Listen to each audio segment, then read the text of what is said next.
Brain development is much more than a story about biology. From the earliest years, relationships with others play a key role in shaping how our brain grows and develops. Early relationships, where there is abuse and neglect, have a long-term impact on children. A brain that has adapted to survive in a threatening or unpredictable world may not work so well in an ordinary environment. This can create what is called latent vulnerability, where early abusive or neglectful experiences with carers put children at greater risk of experiencing mental health problems in the future. For these children, compared to their peers, common experiences like moving to a new school can feel more daunting and stressful. New faces can appear threatening, while positive social cues can be missed. It can be harder to negotiate new social situations and learn to trust new people. Even fun experiences like joining a new sports team can be challenging. Too much focus on potential threat cues can mean missing out on positive social cues such as a playful nudge. Or it causes an overreaction, which leads to an increased risk of conflict and sometimes violence. These reactions can increase the likelihood of generating new stressful events.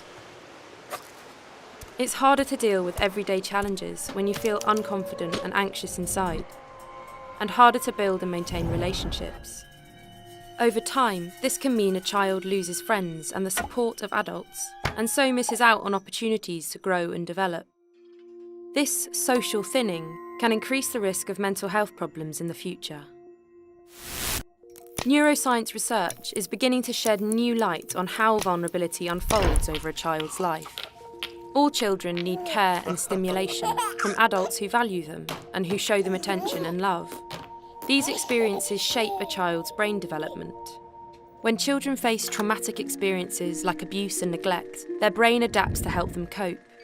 We know of changes in 3 different brain systems: the reward, memory, and threat systems. Experiences of domestic violence or physical abuse can lead to hypervigilance, where the brain reacts more to threat. This might help a child stay safe in an early adverse environment, but it can cause problems in more ordinary environments. Hypervigilance can best be understood as a pattern of adaptation rather than a sign of damage. Abuse and neglect can also mean a world where a child's basic needs for care and attention are not met.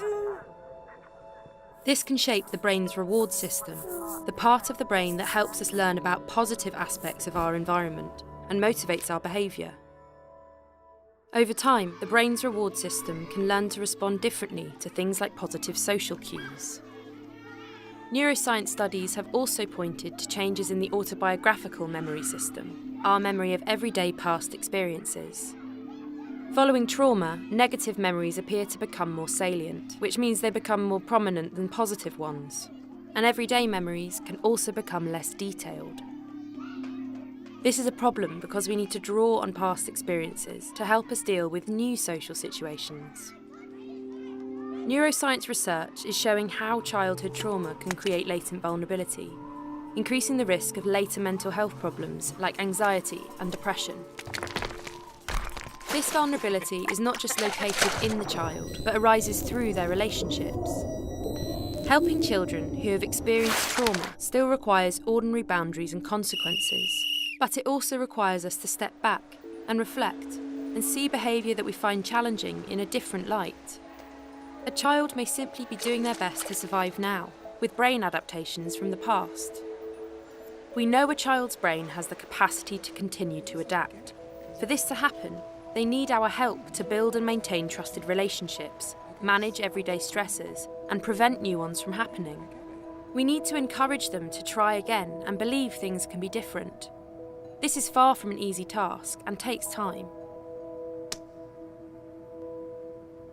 Science is helping reframe our understanding of childhood trauma. Seeing children's behaviour in a new light can mean we respond differently. But there is much still to learn.